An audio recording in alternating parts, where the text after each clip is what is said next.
Olá, eu sou Mirela Tavares, jornalista responsável pelo Conexão Ásia, um projeto apoiado pela Agência de Notícias Brasil-China, e nós estamos aqui hoje para conversar com o professor Lucas Rubio, presidente do Instituto PECTU, para falarmos sobre a Coreia do Norte, um país que está muito distante da gente geograficamente, mas que poderia estar muito mais perto dos nossos livros didáticos, do nosso conhecimento acadêmico, profissional, empresarial. Vamos saber dele por quê.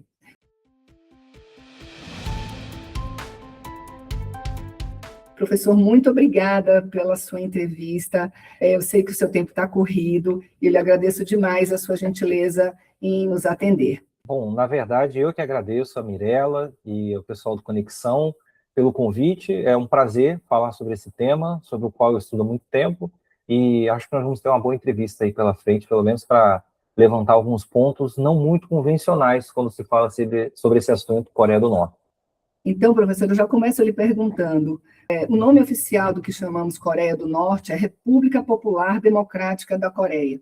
Na prática, como é que funciona o sistema político do país e de que forma conceitos como democracia, participação popular e representação política são entendidos pelo povo coreano, norte-coreano, né? O que nós chamamos de República Popular Democrática da Coreia tem um sistema político próprio, estatal, que funciona à sua própria maneira, há pelo menos mais de 80 anos, na verdade, desde 1945, e que tem assentada uma forma de democracia. E aqui é importante a gente dizer que a democracia é um conceito que nós geralmente podemos ter uma leitura ocidental, mas não necessariamente essa é a única forma de se exercer. É possível que outros caminhos também cheguem à prática da democracia. E a Coreia do Norte se reconhece uma democracia distribuída em algumas instituições um pouco distinta das nossas, mas com alguns paralelos. Por exemplo, a instituição política que mais tem poder hoje na Coreia do Norte é a Assembleia Popular Suprema, que é eleito por 600, composta por 687 deputados, são deputados a nível nacional, então seriam deputados federais na nossa concepção aqui do Brasil. Esses deputados são eleitos pelo povo, existem eleições que ocorrem a cada 5 anos, e esse é o nível máximo, que elege os cargos principais do Estado. Para nós termos uma ideia, que é a pessoa que geralmente é tida como o único líder do país, na verdade é um dos 3 principais cargos de direção desse país, cargos esses que são eleitos pela Assembleia Popular Suprema.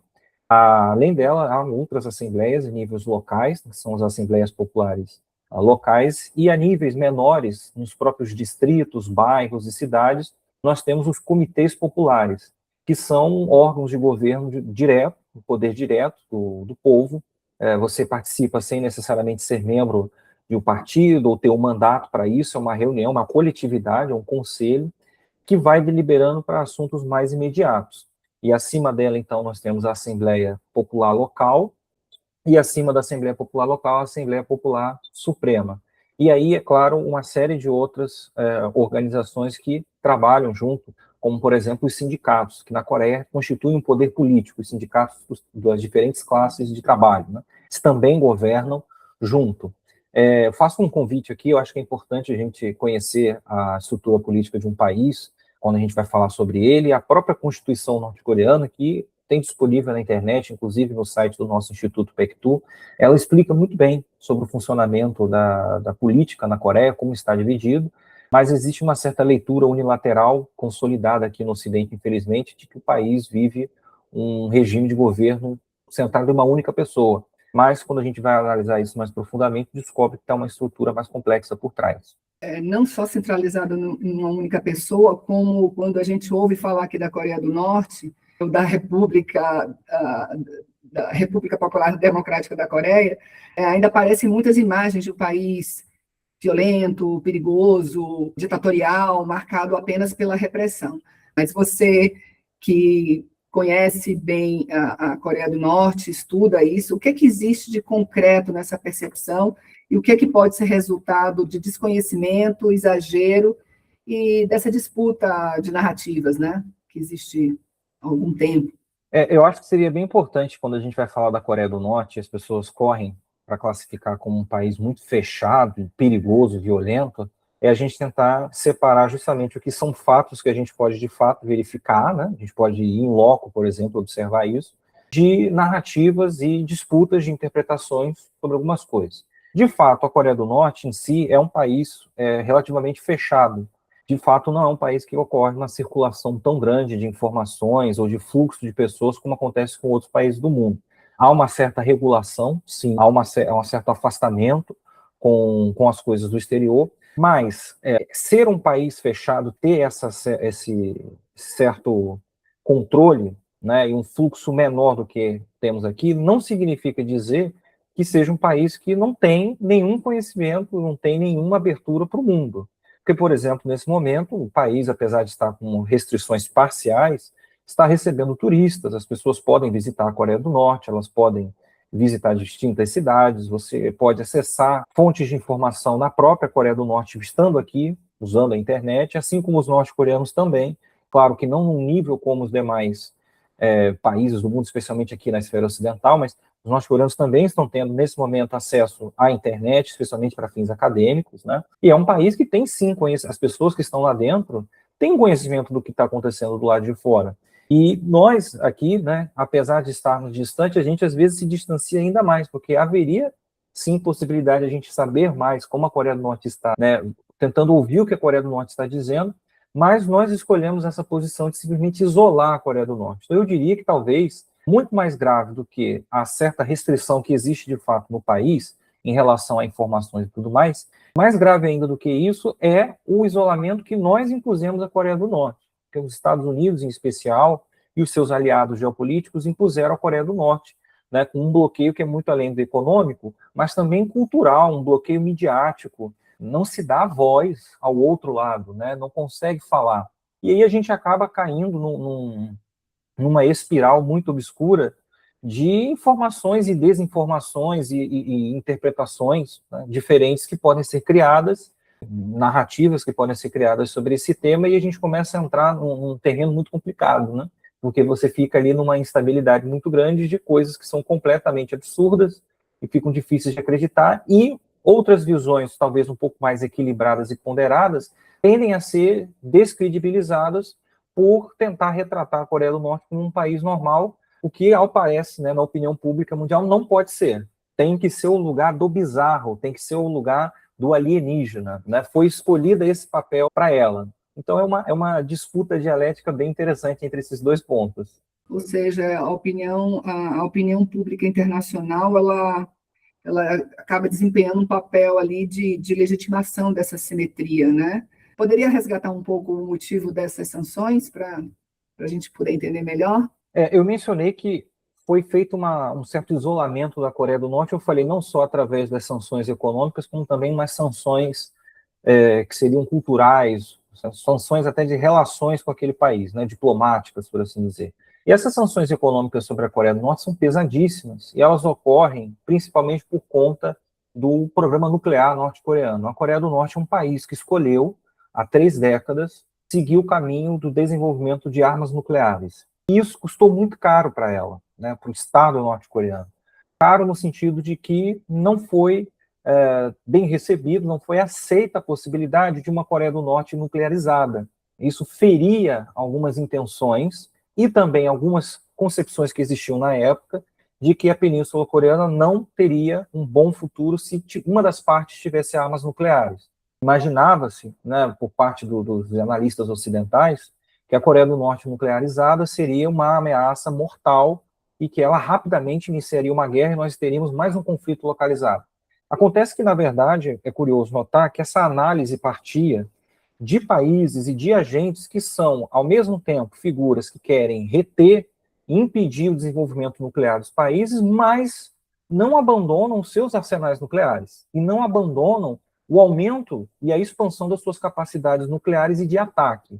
Então, esse paradoxo, né, de exigir da Coreia do Norte que ela não desenvolvesse um programa nuclear, ao mesmo tempo que não só arma a si próprio, mas como posiciona armas nucleares próximas das fronteiras da Coreia do Norte, acabou talvez por empurrando numa velocidade ainda maior a República Popular Democrática da Coreia em optar pelo caminho das armas nucleares.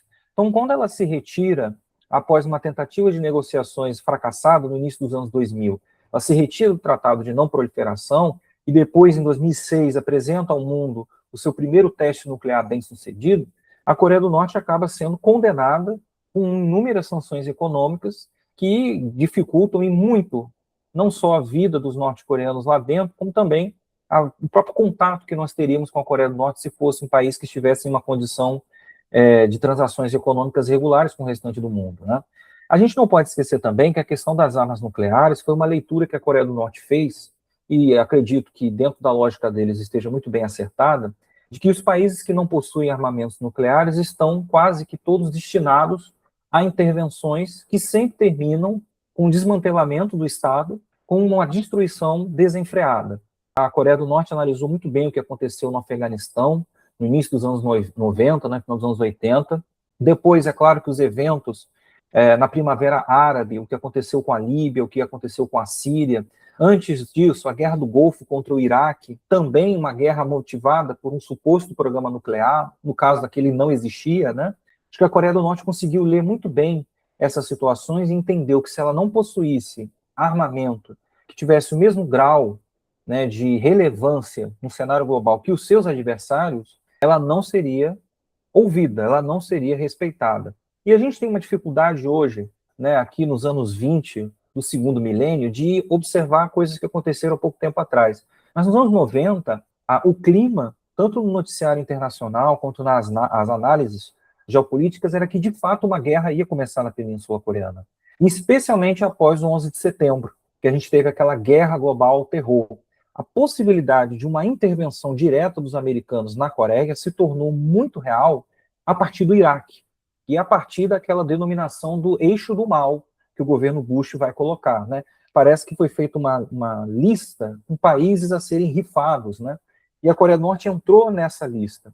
Então, acabou que aquela análise inicial estava incorreta, porque o desenvolvimento do programa nuclear norte-coreano freou o desenvolvimento das tensões na península. Os Estados Unidos tiveram que recuar nas suas estratégias sempre muito agressivas para a Coreia e sempre muito implacáveis em relação ao Estado norte-coreano, especialmente a partir de 2017, eles tiveram que recuar dessa narrativa belicosa, porque lá em 2017, a Coreia do Norte alcançou não só pleno desenvolvimento das suas forças nucleares, com suas ogivas, né, mas como também do seu ponto de vista missilístico. Ela desenvolveu a primeira família de mísseis intercontinentais que podiam alcançar todo o território dos Estados Unidos. Isso em 2017. A partir desse momento, que é um ponto de não retorno, toda a força arsenal nuclear da Coreia do Norte foi sendo modernizada e expandida. E os Estados Unidos, à medida que isso foi acontecendo, foram recuando daquela narrativa de que se as coisas saírem do controle, basta atacar a Coreia do Norte.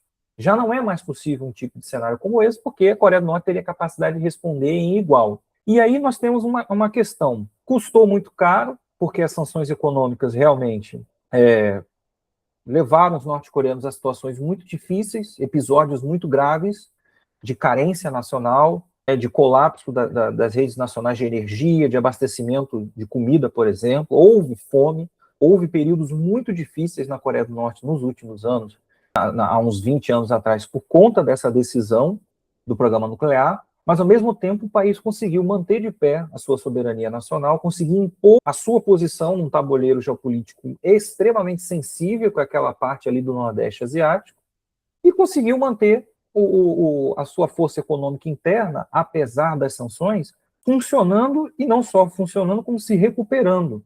Hoje em dia, vocês terem uma ideia, a Coreia do Norte, que por muito tempo foi considerada um país atrasado, economicamente falido, hoje em dia saem reportagens, como por exemplo a que saiu no mês passado no Wall Street Journal, dizendo que a Coreia do Norte tem hoje o melhor modelo de desenvolvimento econômico do mundo, inclusive com projeções de PIB, crescimento do PIB da Coreia do Norte maiores do que a Coreia do Sul para as próximas décadas.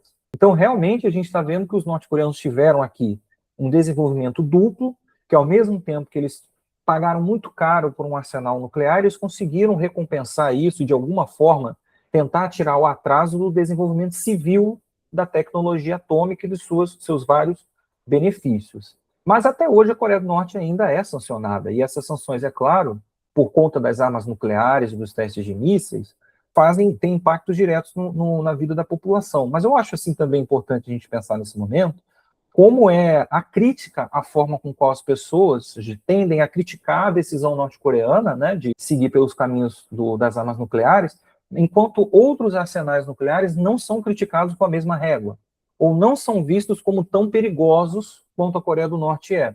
Lembrando a todos que o único exército que até hoje lançou mão do uso de armas atômicas em uma situação de combate foi o exército dos Estados Unidos, que é hoje um dos maiores possuidores de armas nucleares, com milhares e milhares de ogivas no seu arsenal. Já atacou diretamente um país.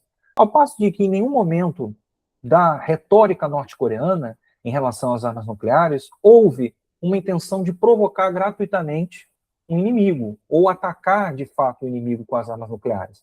A retórica norte-coreana sempre foi: nós temos as armas, não para atacar, mas para nos defender. Qualquer movimentação que ultrapasse a nossa linha vermelha vai ser respondida com as armas nucleares.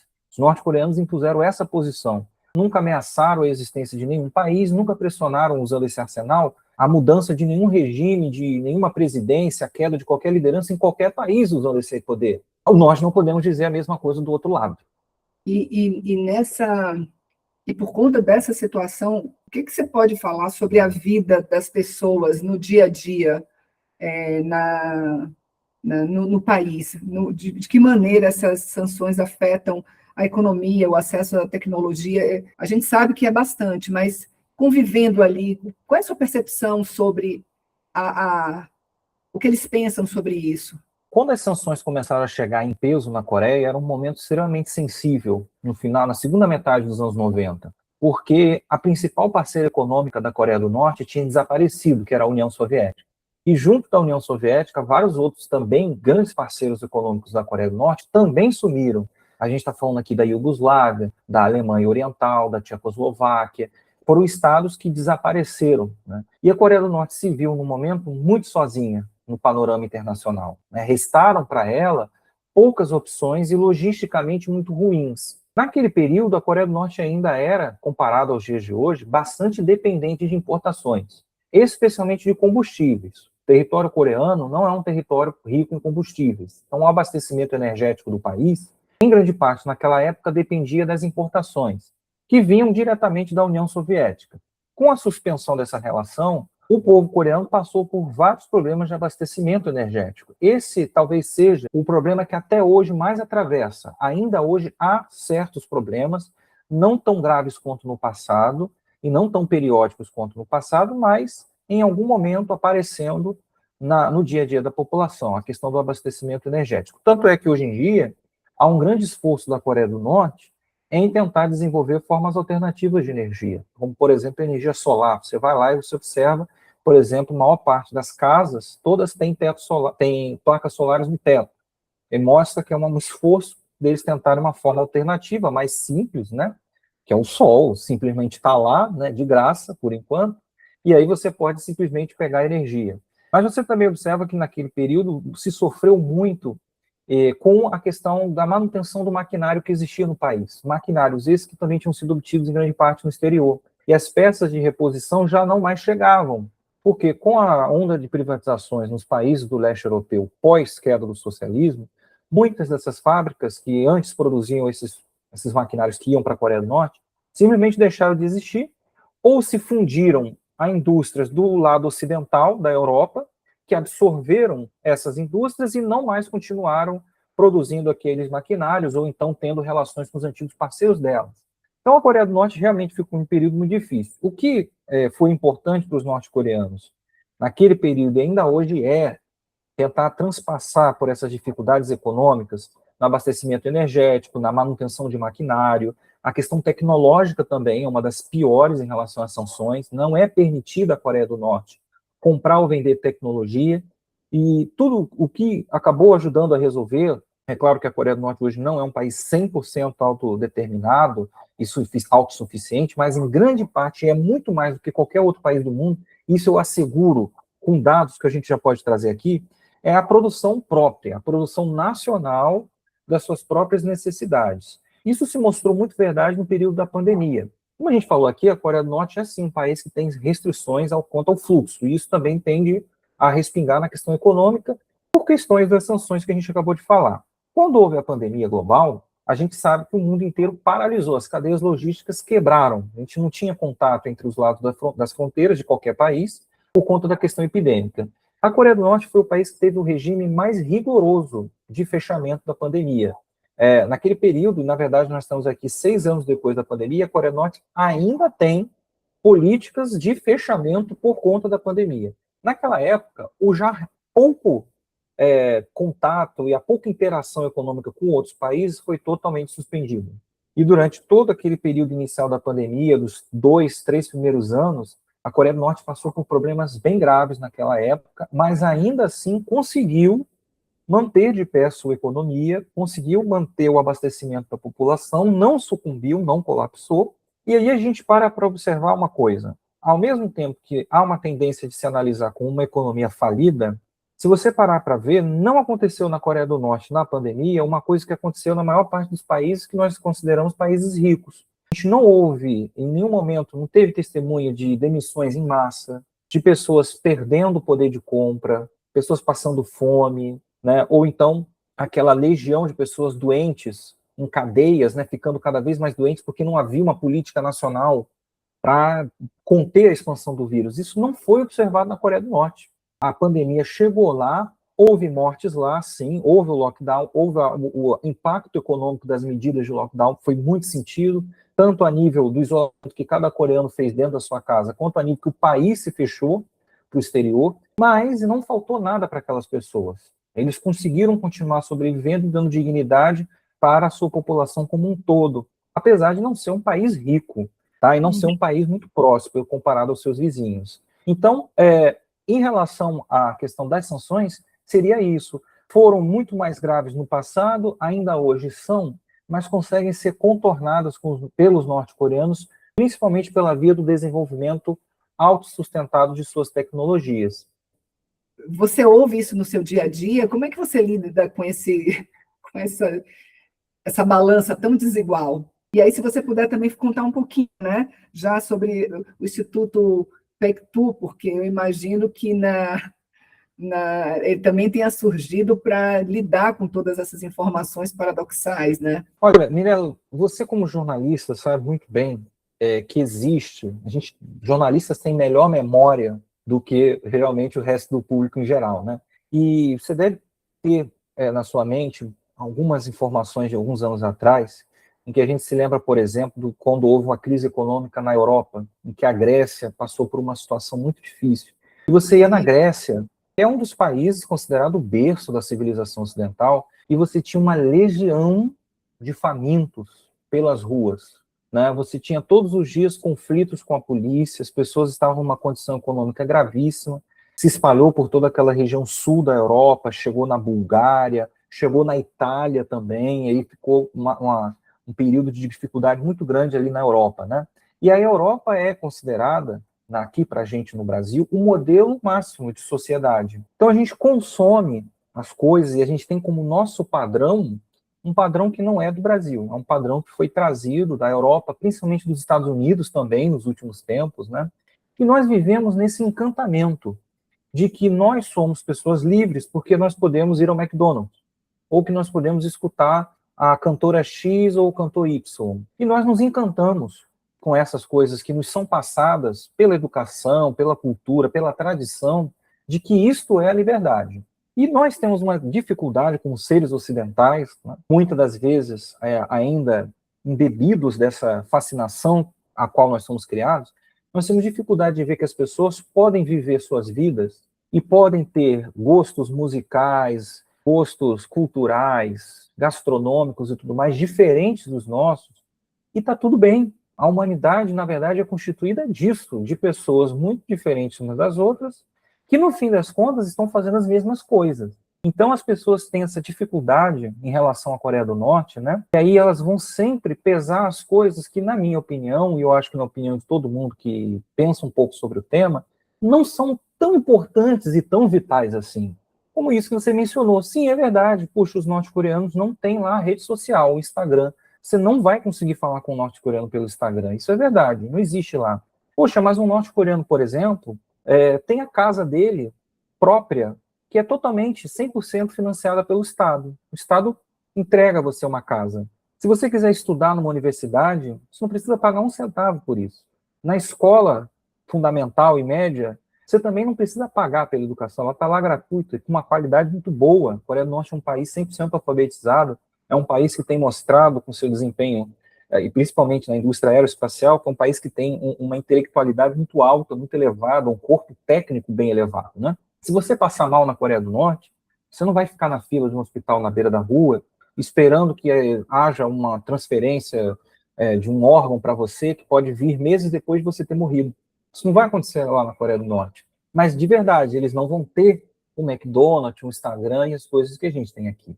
Só que aí é uma questão muito além, né, do indivíduo que lê a Coreia do Norte dessa maneira. É uma questão sistêmica, é uma questão global e geopolítica.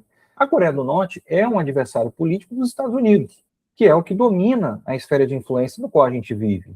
Então, é claro que a gente vai ter, durante toda a nossa, você falou dos livros didáticos, né, durante toda a nossa formação enquanto ser humano aqui no Brasil e em outros países aqui do hemisfério ocidental, a gente vai ter toda uma mentalidade a enxergar tudo que é diferente desse padrão que a gente tem como um modelo único, como bizarro, como diferente, como ruim, como as pessoas fossem grandes coitadas, né? As pessoas que estão lá na Coreia do Norte, elas são coitadas, porque elas são infelizes, elas não sabem o que é ser feliz, mas nós sabemos o que é ser feliz, porque nós vivemos aqui tem sol, e tem essas músicas, e tem esse tipo de comida, né? E se você parar para observar, é uma coisa muito boba.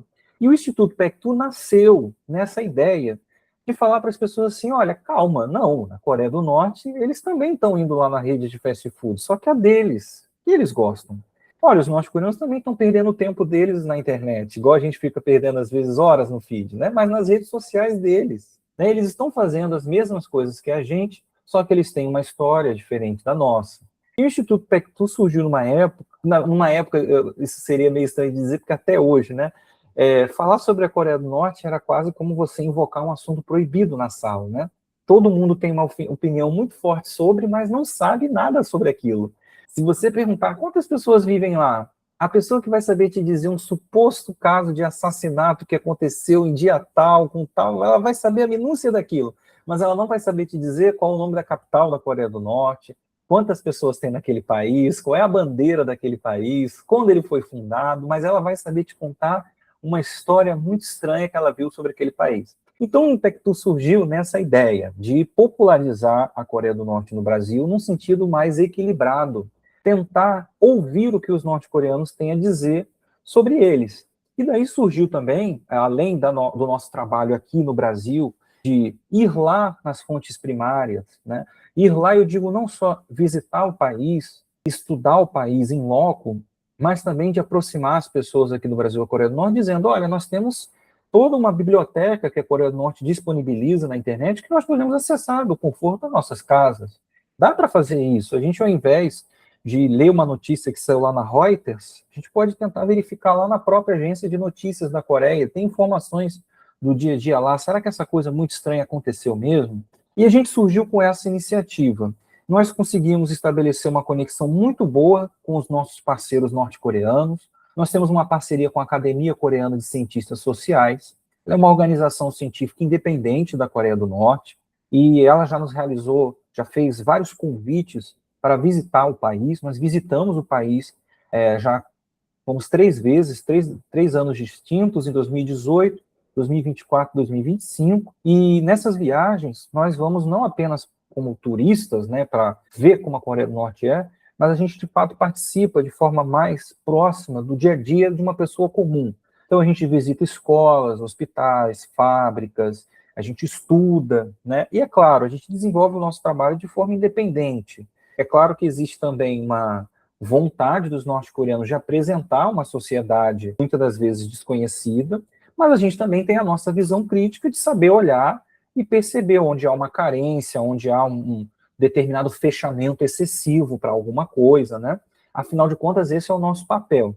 Então, a gente está, no Brasil, ao longo desses 9 anos que o Instituto existe, empenhado nessa questão da divulgação das informações sobre a Coreia, no diálogo com as instituições norte-coreanas, é claro, mantendo a nossa autonomia intelectual, e tentar entender que a Coreia do Norte é um país normal, mas que escolheu outro caminho, escolheu outro sistema econômico, outro sistema político, e, na verdade, ela pode parecer muito agressiva, pode parecer um país que ameaça todo mundo, que é violento, mas talvez seja ela a maior vítima dessa violência toda. A gente não pode esquecer que, nos anos 50, houve uma guerra naquele país, promovida abertamente pelos Estados Unidos, assim como houve no Vietnã, em que 3 milhões de norte-coreanos foram sacrificados embaixo dos escombros de uma campanha de bombardeio levada a cabo pelos Estados Unidos, que chegou a superar a quantidade de bombas jogadas em toda a Segunda Guerra Mundial. E a gente está falando de uma península minúscula, de um estado que tem um tamanho aproximado de Pernambuco. Então você imagine a Segunda Guerra Mundial acontecendo em 3 anos no espaço de Pernambuco. Qual é a memória que você imprime nas pessoas e nas gerações que vêm futuramente sobre, olha, quando o mundo veio aqui, ele veio fazer isso. Então, qual é o nosso papel a partir de agora? Eu acho que os norte-coreanos conseguiram ler e entender muito bem. Eles estão muito interessados e muito empenhados em viver a vida deles, em fazer com que aquele cenário catastrófico nunca aconteça novamente. E não, muitas das vezes, eles não estão muito interessados em explicar por que eles fizeram aquilo. E aí isso leva as pessoas a criarem suas próprias interpretações sobre aquilo, o que acaba dificultando bastante, né, o entendimento de várias questões sobre aquele país. Mas o nosso trabalho é justamente esse, né, é tentar aproximar, e é muito mais interessante você falar sobre algo que você de fato viu e conviveu, e o meu tempo de exposição nesse tema Coreia do Norte e com as pessoas da Coreia do Norte é muito alto, uma década. É muito mais interessante você tentar observar desse ponto de vista do que simplesmente aceitar acriticamente uma opinião que você ouviu de terceiros, ou de pessoas que não saberiam nem apontar a Coreia do Norte no mapa mundo. E considerando todas essas sanções e restrições existentes, que tipo de relação o Brasil ainda poderia desenvolver com a República da Coreia? E tanto nas áreas acadêmicas quanto cultural, científica, humanitária, institucional, existe espaço legal para essas relações empresariais ou ainda é inviável? Não, existe sim. Apesar de todas as sanções que a Coreia enfrenta, ainda há algumas áreas que ela tem abertura para realizar cooperações. O Brasil tem uma posição muito privilegiada em relação à Coreia do Norte, no sentido de que o Brasil é um dos poucos países do mundo a ter uma embaixada nas duas Coreias, na Coreia do Sul e na Coreia do Norte. O Brasil, desde o início dos anos 2000, estabeleceu relações oficiais com a República Popular Democrática da Coreia, abriu lá uma embaixada, e a Coreia do Norte, por sua vez, abriu cá no Brasil também uma embaixada. Ambas funcionam, tá? A embaixada da Coreia do Norte acabou de receber, poucos dias atrás, um novo embaixador, que começou agora a sua missão pelos próximos 5 anos, será ele aqui no Brasil. E o Brasil também acabou de escolher e nomear o seu embaixador na Coreia do Norte. Então, os níveis diplomáticos, as relações estão normalizadas depois de um longo período sem relações muito aquecidas, desde a época do fim, né, da queda, da remoção da presidenta Dilma Rousseff. Desde aquele período, o Brasil se distanciou bastante da Coreia, mas o Brasil já teve um histórico que existe uma certa expectativa seja retomado nos próximos anos, de fortes interações com a Coreia do Norte. O Brasil já foi um país que vendeu e comprou muitas coisas da Coreia do Norte.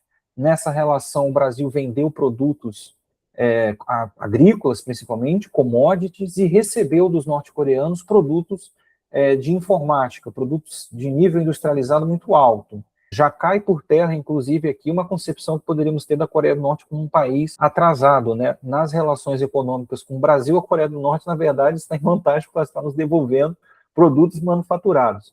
Além disso, o Brasil também já chefiou várias missões de ajuda à Coreia do Norte, seja ajuda alimentar, ou seja, ajuda técnica. A Embrapa já foi à Coreia do Norte, já desenvolveu vários trabalhos técnicos de cultivo de gêneros alimentícios na Coreia do Norte, que é um país que tem um território muito ruim para o cultivo de alimento, passa por constantes períodos de seca ou de inundação, que são os dois opostos terríveis para a agricultura, os dois se intercalam no ciclo meteorológico da Coreia do Norte, e além disso é um país que a gente está falando aqui de um lugar que é 70% montanhoso. Então são escassos os territórios onde dá para fazer, né, a agricultura. Então nisso, o Brasil, que é um motor agrícola do mundo, tem uma certa vantagem, né, em poder oferecer aos norte-coreanos uma uma grande leva de possibilidades. Acontece que, para que isso aconteça, é necessário vontade. Vontade, principalmente, eu diria, do Brasil, tá? Porque a Coreia tem sempre apresenta, e eu acompanho de muito perto o trabalho da embaixada aqui no Brasil, né? E eu sei que a Coreia do Norte sempre tem se empenhado em tentar fechar parcerias aqui no Brasil, mas muitas das vezes falta ao Brasil uma interpretação e talvez uma maturidade política de que na geopolítica global, embora o Brasil esteja caminhando nesse sentido, o que já é promissor, mas na política global você não precisa escolher, nós não estamos mais na Guerra Fria, você não precisa escolher um lado. Então, ter relações com a Coreia do Sul não exclui que o Brasil também tenha relações com a Coreia do Norte, e vice-versa. Na verdade, aproveitando essa nossa posição, o Brasil é sempre visto como um país mediador, um país que é geopoliticamente bem projetado, um soft power maravilhoso. Ninguém critica o Brasil no mundo inteiro, você pode ir em qualquer lugar que as pessoas tenham uma boa impressão dos brasileiros, né? Então o Brasil tem agora, para os próximos períodos, nessa próxima geração política que em breve vai surgir, esperemos nós que com ideias frescas e não ideias retrógradas, né? O Brasil tem essa possibilidade de firmar também na Coreia essa posição de mediador, essa posição de equilíbrio, essa posição que consegue entender o mundo como um ambiente, de fato, multipolar, em que você tem diferentes agentes, cada um com seu interesse, cada bloco com seu interesse. O que o Brasil tem que fazer? Tem que priorizar o seu próprio interesse, se aproveitando dos interesses de cada bloco. É assim que funciona, né? Então, ainda há muitas possibilidades. Há pouco tempo atrás, por exemplo, uma das possibilidades do Brasil e Coreia era a questão acadêmica. Nós tínhamos estudantes norte-coreanos que estudavam aqui, em universidades brasileiras, principalmente na USP e na UNB, né, na Universidade de Brasília. Depois da pandemia, isso tudo foi suspenso, infelizmente, mas eu sei que existem várias movimentações e interesses no sentido de retomar esses contatos e, quem sabe, agora de uma maneira mais ampla, com brasileiros indo lá na Coreia do Norte, né? Eu acho que quem está nessa área, né, esse público que está ouvindo aqui agora, entende que o bom das relações internacionais é justamente você ter uma possibilidade quase que infinita de leituras do mundo, a depender da região do mundo que você escolhe observar. Um indiano vai interpretar a história global de um jeito diferente que um americano, que um cubano, que um norte-coreano, e é isso que é legal da coisa, né?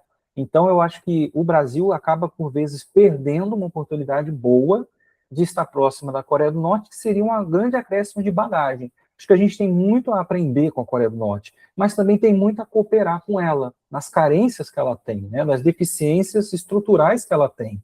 Ao mesmo tempo que também nós, nas nossas deficiências, poderíamos aprender com os norte-coreanos, na educação, por exemplo, na saúde, que são áreas muito bem desenvolvidas lá na Coreia do Norte.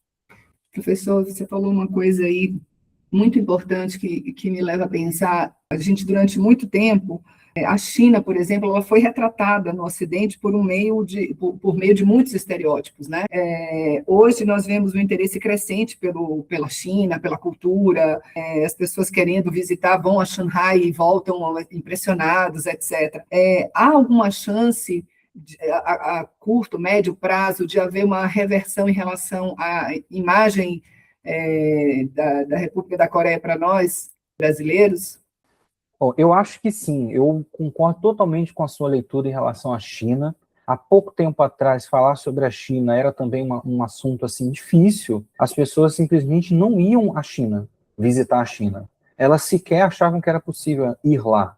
E desde então, já faz mais ou menos uma década, com a inevitável, né, expansão da China no sentido do seu desenvolvimento econômico sensacional, a questão do combate à pobreza que acontece na China, a questão da segurança pública, que é sempre elogiada na China, isso em contraste com outros países que estão nesse momento tendo crises justamente nessas áreas, acabou projetando muito a China. E o Brasil, o brasileiro, acabou descobrindo a China, mesmo que ela estivesse lá há 5.000 anos. E eu acho que em relação à Coreia, eu acho que a gente pode estar falando do mesmo cenário. Eu creio que ainda talvez seja um pouco cedo, mas ainda há, assim, a grande percepção é muito mais negativa sobre a Coreia do Norte, mas eu sinto que, aos poucos, o próprio passar do tempo tem mostrado a justeza da Coreia do Norte em relação a alguns temas. E que, inclusive, você não precisa ser uma pessoa que admira ou apoia a Coreia do Norte, ou que gosta do sistema político da Coreia do Norte, para admitir que, por exemplo, o país hoje vive um bom momento econômico. Quando eu já estive lá na Coreia, eu te disse que eu fui em 3 períodos diferentes, né? O maior intervalo que eu fiquei foi esse, de 2018 até 2024. Então, eu fui em 2018, fiquei todos esses anos, 6 anos, e só voltei lá em 2024, né? Passados 6 anos, quando eu voltei à Coreia em abril de 24, eu fiquei muito perplexo com o que eu estava vendo, porque não parecia ser o mesmo país que eu tinha visitado em 2018. Na própria estrada que distancia a capital do aeroporto, nasceu toda uma cidade. Antes eram só campos agrícolas. Eu me lembro que eu tenho muitas fotos da primeira viagem que eu fiz. Já nessa segunda, eu via simplesmente fileiras gigantescas de prédios, novas avenidas, prédios muito bonitos, prédios assim visualmente agradáveis, ruas que você diria facilmente que são ruas de algum bairro bilionário de alguma cidade americana, mas na realidade norte-coreana é apenas uma rua residencial comum de um bairro comum desses novos distritos que eles estão criando, que são os distritos do bairro chamado Hwaseong. São 5 largas avenidas em formato de estrela.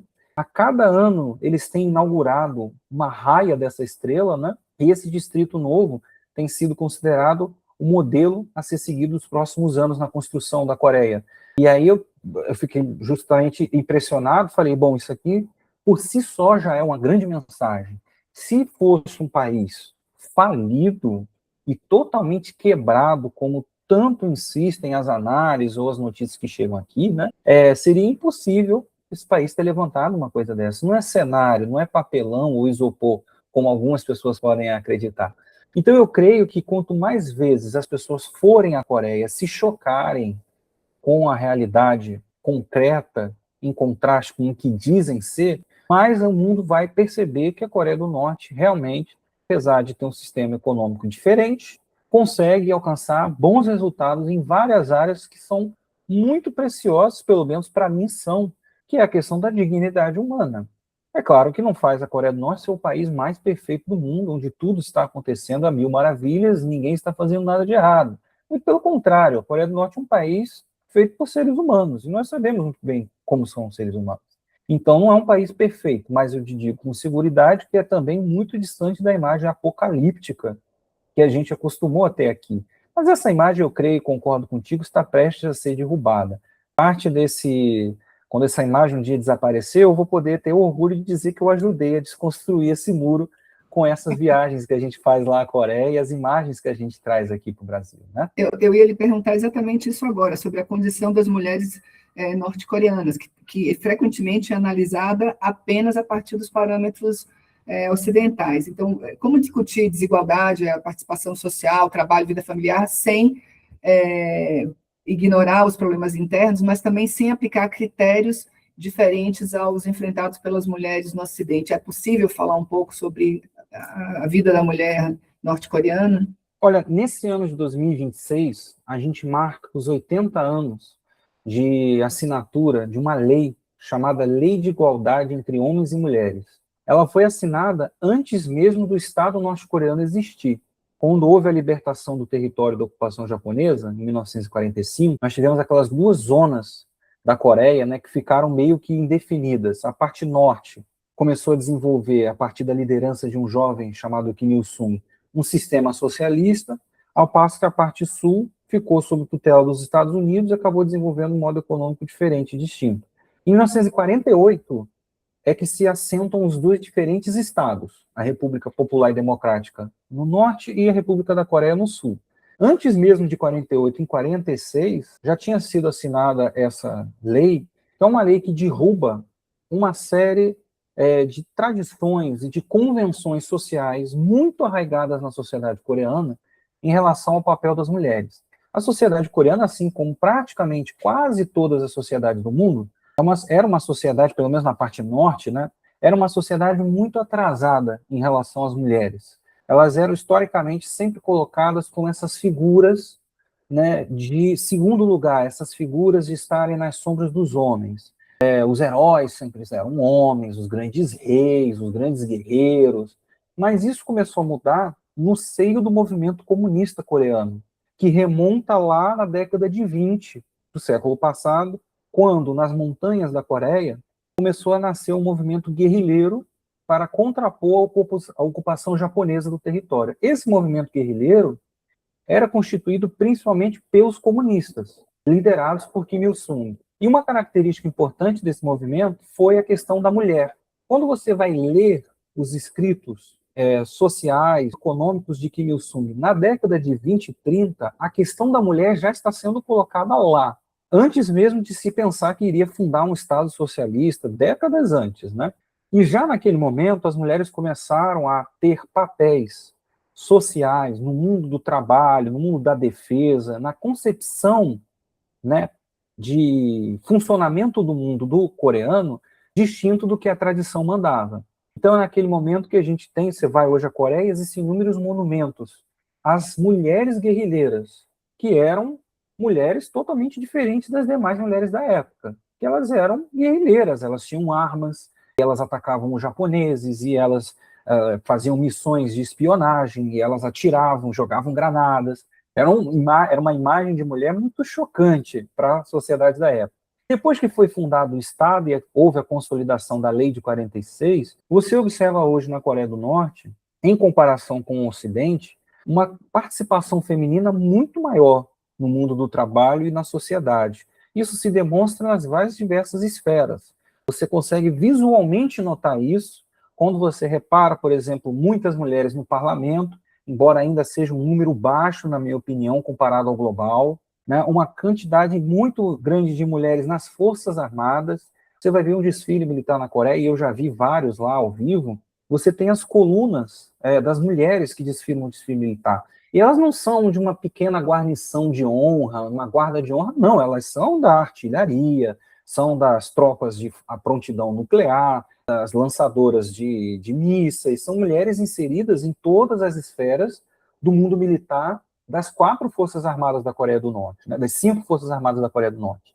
E as mulheres estão presentes no mundo militar, tanto por uma necessidade prática, é necessário ter o máximo possível de pessoas na defesa do país, que sofreu várias intervenções militares ao longo do tempo, como por uma questão social. Isso também é visto como coisa de mulher, a defesa nacional, né? Nessa concepção estranha que nós temos de coisa de homem e coisa de mulher, se é que existe essa coisa de homem e coisa de mulher.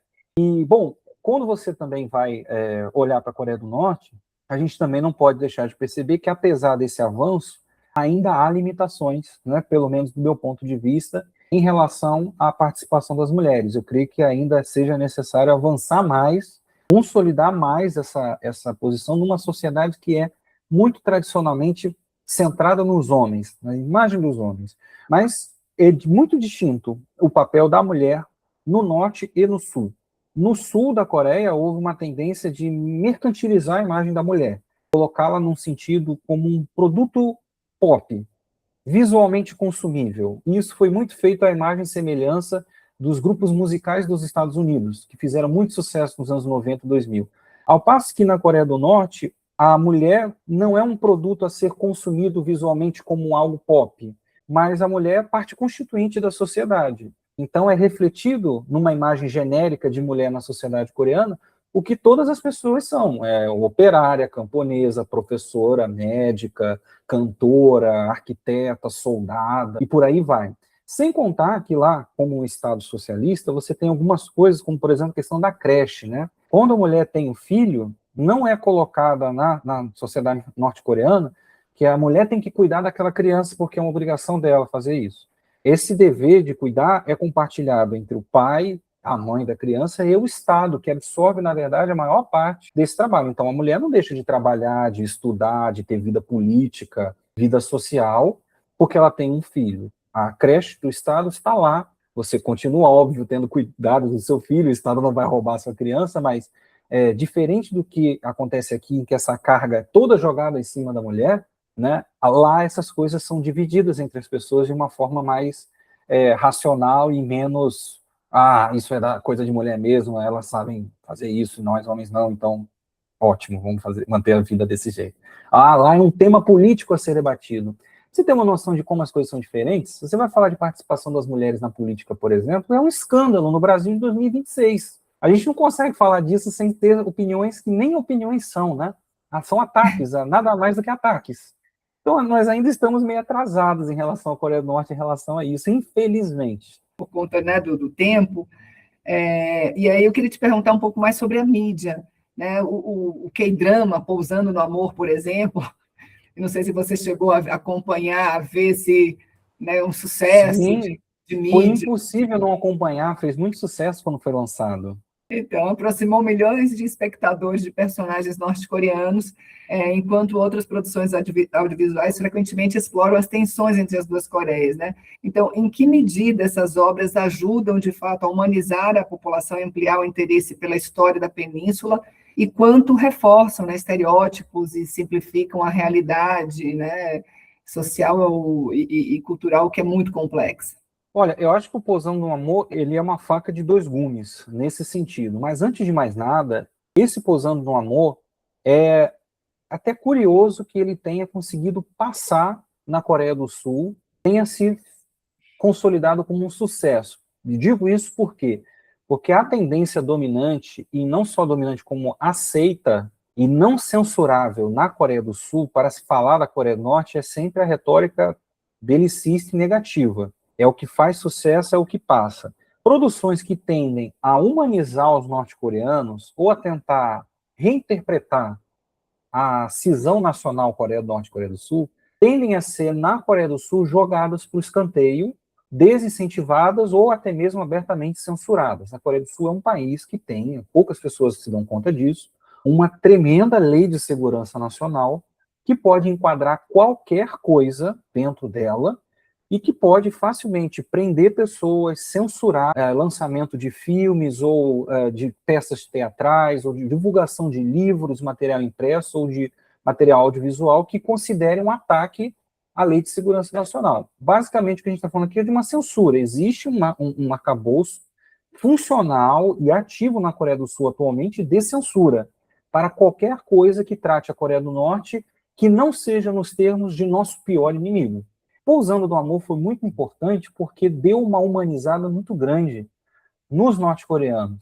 Né? É uma trama que trata os norte-coreanos com perspectivas mais individuais, se individualiza mais as figuras, né? Não é o norte-coreano uma figura genérica, é que tem uma história, tem aquelas coisas ali, mas, ao mesmo tempo, a gente tem que pensar que é uma produção sul-coreana, então há, sim, reforço de alguns estereótipos, não pode ser encarado de forma alguma como uma série documental ou factual sobre a realidade da Coreia do Norte, até mesmo para a própria trama se desenrolar, ela precisa abusar de alguns estereótipos, senão nem teria graça, né? Se você fosse ver lá com tudo sendo muito 100% fiel à Coreia do Norte, seria sem graça pra caramba.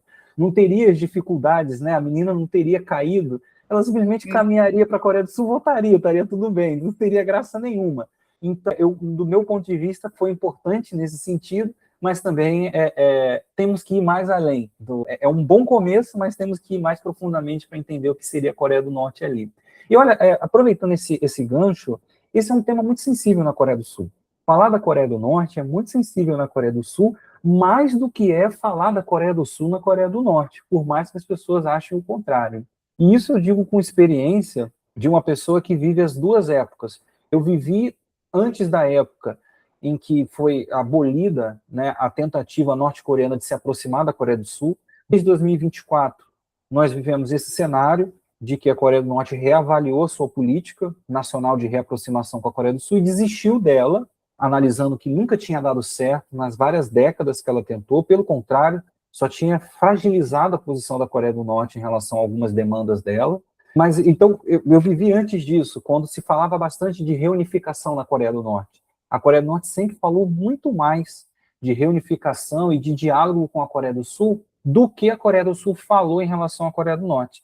Tanto é que, nos anos 90, houve uma iniciativa da própria liderança da Coreia do Norte de propor um modelo de reunificação que seria uma confederação de dois diferentes estados, com sistemas econômicos e políticos distintos, mas que aboliria aquela fronteira e aquele impedimento das pessoas irem de um lado para o outro. A Coreia do Norte apresentou isso como uma proposta que ela estava disposta a colocar em prática. Mas, infelizmente, a Coreia do Sul, que não tem um alto nível de independência nas suas relações externas, ainda mais com a Coreia do Norte, por conta da influência americana, acabou recuando e se retirando desse projeto. Então, falar da Coreia do Norte na Coreia do Sul é muito difícil. Não é muito difícil falar da Coreia do Sul na Coreia do Norte. E esse drama, né, esse dorama, não é assim que fala? Esse dorama foi uma forma de falar sobre a Coreia do Norte muito sutil, que a sua produção e os seus diretores, com certeza, conscientemente fizeram, né, com o público. E eu vou te dizer, muitas pessoas chegam até nós no Instituto PECTU falando que conheceram a Coreia do Norte através do dorama e que gostariam de entender um pouco melhor sobre se é verdade o que ela viu lá, enfim, olhou a Coreia do Norte com olhos diferentes a partir desse seriado, dessa novela. Então, isso tem um valor muito bom. Essa falta de diálogo é muito por conta dessa influência estadunidense em cima da Coreia do Sul, ou teria alguma outra... Porque, no final das contas, um mesmo território, que teve ali uma mesma cultura milenar, vem um rompimento por causa de forças externas, e eles não conseguem se entender hoje ainda por conta dessa força externa, ou tem mais alguma coisa, ou a cultura se tornou tão distante entre eles que não dá mais para esses irmãos se unirem aí? Isso se deu principalmente pela questão externa, mas também tem um pouquinho da dose do que você disse. As culturas acabaram se distinguindo bastante, até porque são 8 décadas, né? E hoje em dia o tempo passa com uma velocidade diferente do que passava milhares de anos atrás. As novidades, os câmbios são muito mais rápidos do que eram antigamente. Então, 8 décadas já foi o suficiente para separar 5.000 anos de igualdade, por mais triste seja a gente constatar isso, né? Mas eu diria que nesse cenário da questão intercoreana, o principal problema é externo, e se chama Estados Unidos, porque embora a divisão da Coreia tenha sido realmente um problema causado especialmente por duas forças, os Estados Unidos e a União Soviética, já um ano depois do problema ter sido criado, a União Soviética decidiu não prolongá-lo. Ela se retirou da Coreia. Ela foi embora da Coreia. E nunca conseguiu, por mais que tivesse tentado, nunca conseguiu exercer na Coreia do Norte uma influência grande nas decisões daquele país. Tanto que quando o mundo comunista ficou picotado em dois nos anos 60, União Soviética de um lado e China de outro, a Coreia do Norte não ficou do lado de ninguém. Ela seguiu um caminho independente. E ela, ao mesmo tempo que tinha ótimas relações com Moscou, tinha ótimas relações com Pequim, bebendo das duas fontes, ao mesmo tempo, de acordo com seus interesses. Só que na parte da Coreia do Sul, isso não aconteceu dessa forma.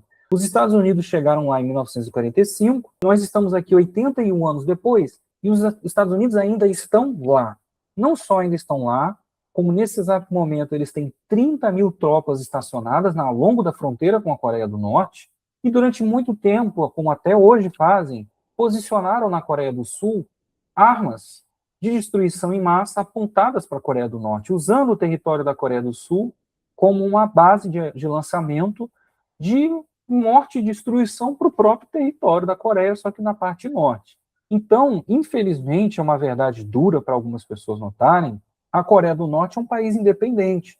Ela tem os seus parceiros, como teve no passado, mas ela não é influenciável pelos seus parceiros. Se a partir de amanhã a Rússia falar que não quer mais ter relação com a Coreia do Norte, ela não vai deixar de existir. Ou a mesma coisa se a China falar, não, vamos romper com a Coreia do Norte.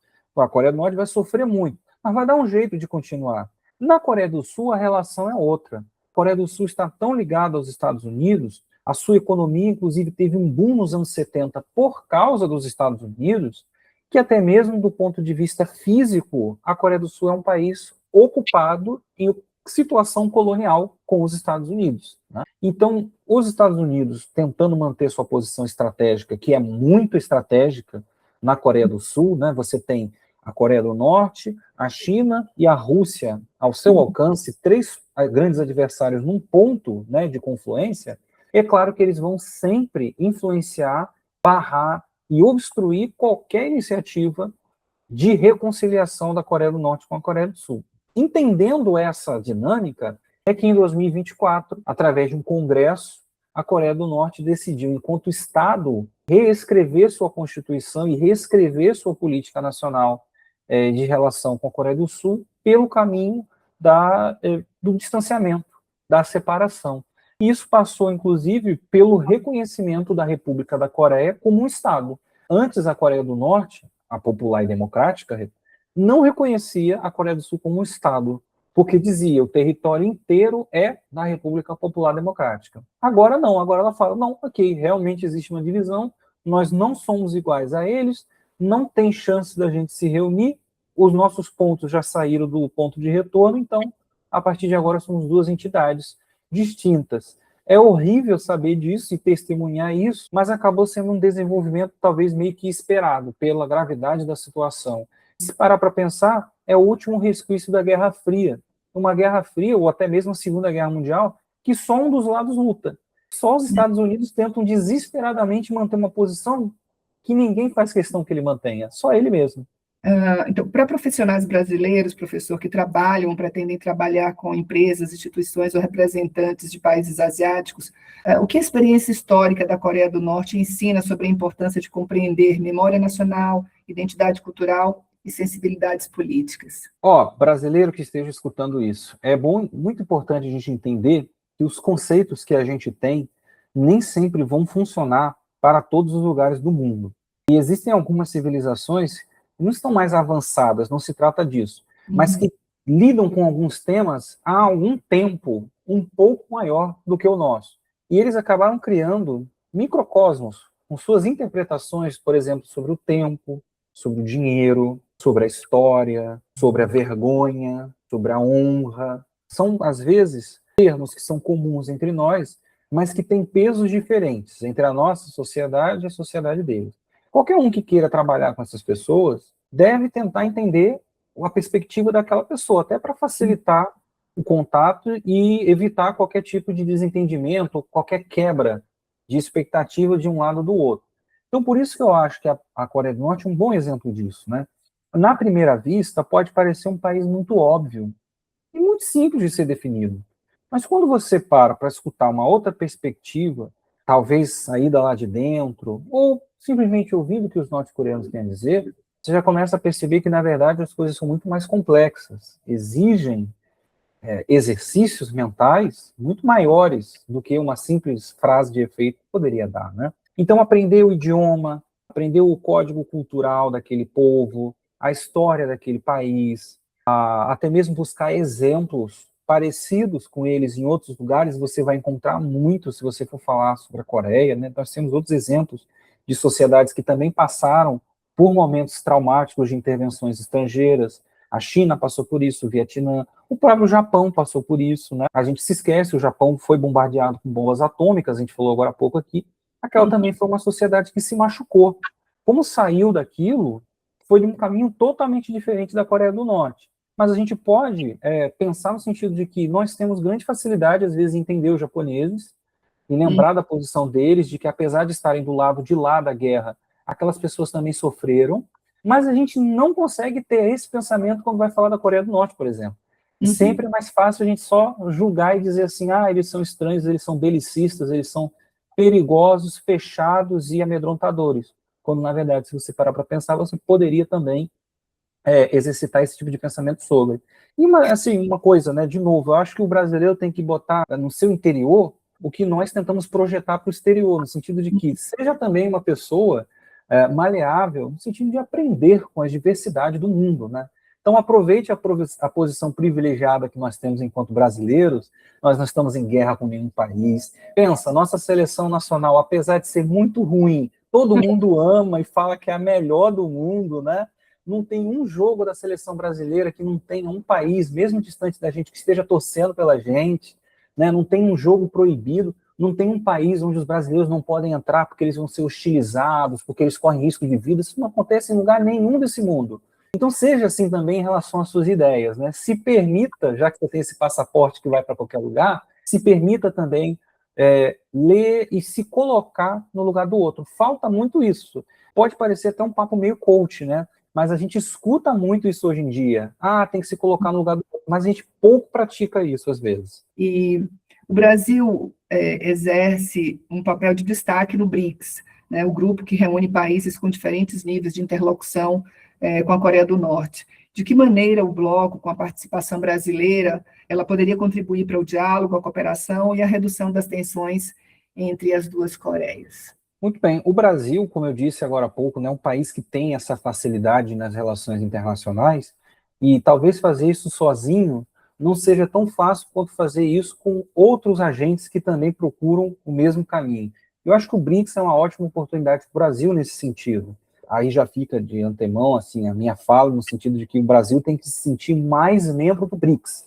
Eu creio que os países do BRICS sentem-se muito mais membros do bloco do que a gente precisa acompanhar nessa mentalidade também. Até porque a gente tem que aproveitar que no BRICS nós temos uma seleção fantástica de países, são países muito distintos entre si, dos mais diversos continentes do mundo, e é um bloco que tem se expandido bastante. Nos últimos anos, o BRICS tem admitido novos membros, nós já nem somos mais BRICS, nós somos BRICS+, né? Nós temos uma série de outros países que entraram nas últimas reuniões gerais.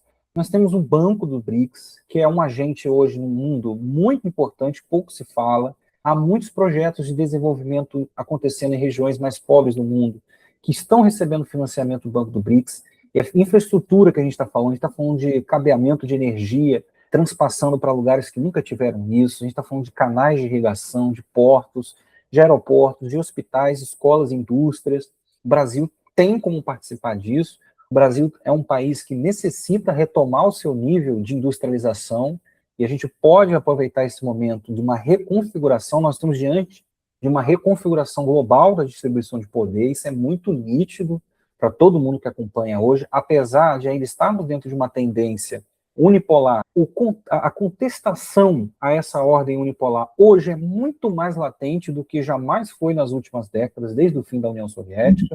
Né? Nós temos aí agentes que, mais uma vez, gostando ou não gostando desses países, estão ou colocando sua posição por meio do fogo mesmo, precisando responder belicamente para ter a sua voz e a sua autonomia escutada, ou países que estão escolhendo outros caminhos, que estão se projetando econômica, científica e culturalmente.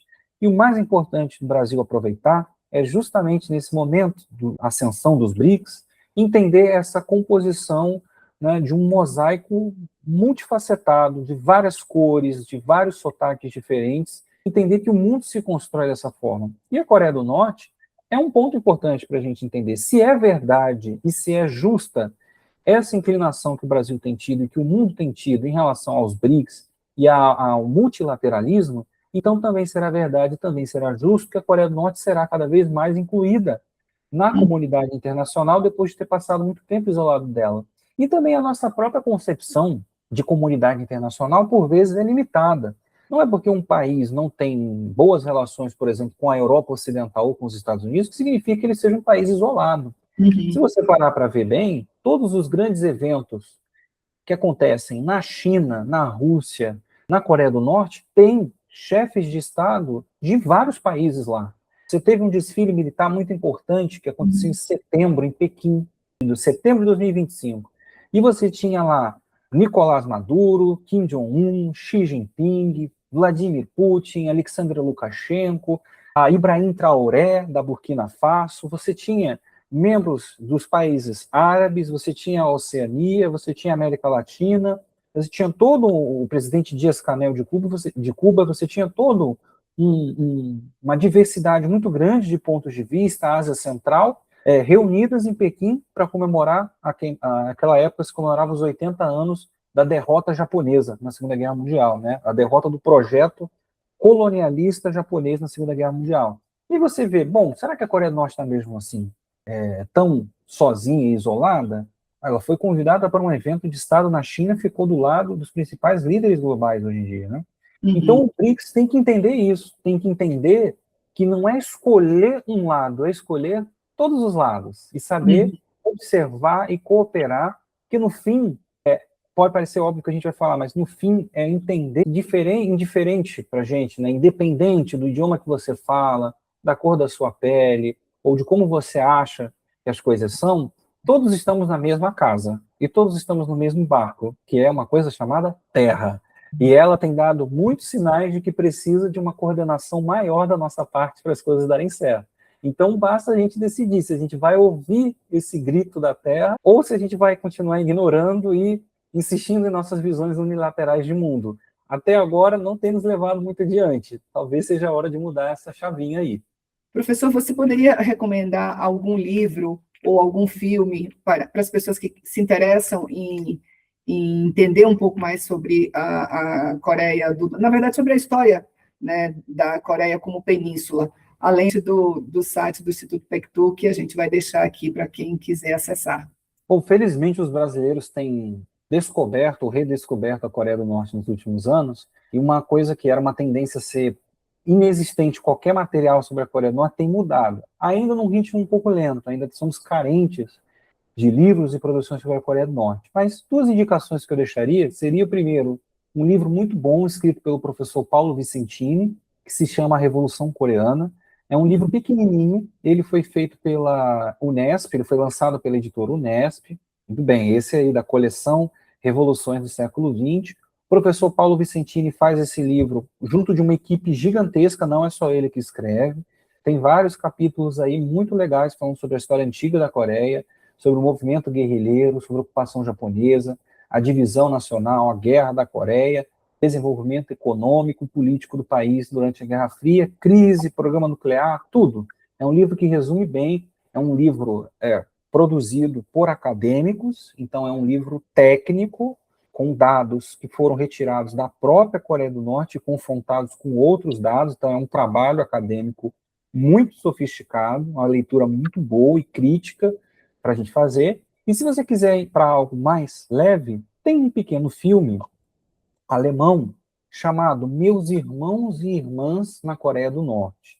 Você consegue encontrar ele ainda hoje em dia aí pela internet, talvez não no YouTube, mas quando você coloca lá no seu motor de pesquisa, você encontra. Esse é um filme muito bom e eu recomendo porque ele foi feito por uma sul-coreana que consegue ir para a Coreia do Norte porque ela tem cidadania alemã.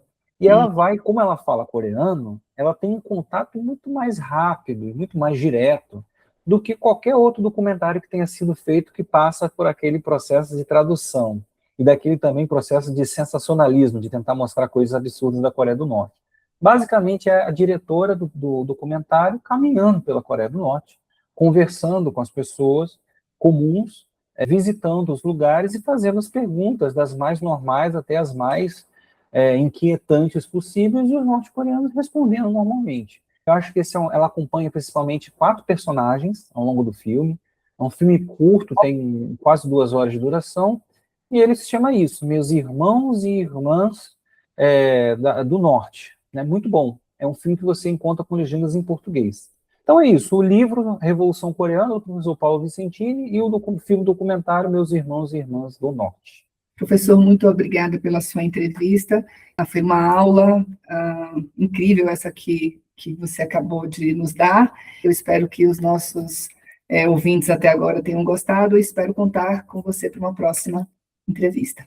Obrigada. Pode contar, eu que fico grato, agradeço demais a oportunidade de falar sobre esse tema que me é muito caro, e parabéns à sua iniciativa de falar sobre esse assunto que hoje em dia é muito falado ainda, mas pouco estudado de fato. Eu acho que isso aqui foi uma boa oportunidade de a gente falar um pouco mais profundamente sobre esse tema. Pode contar comigo para futuras oportunidades. Muito obrigado.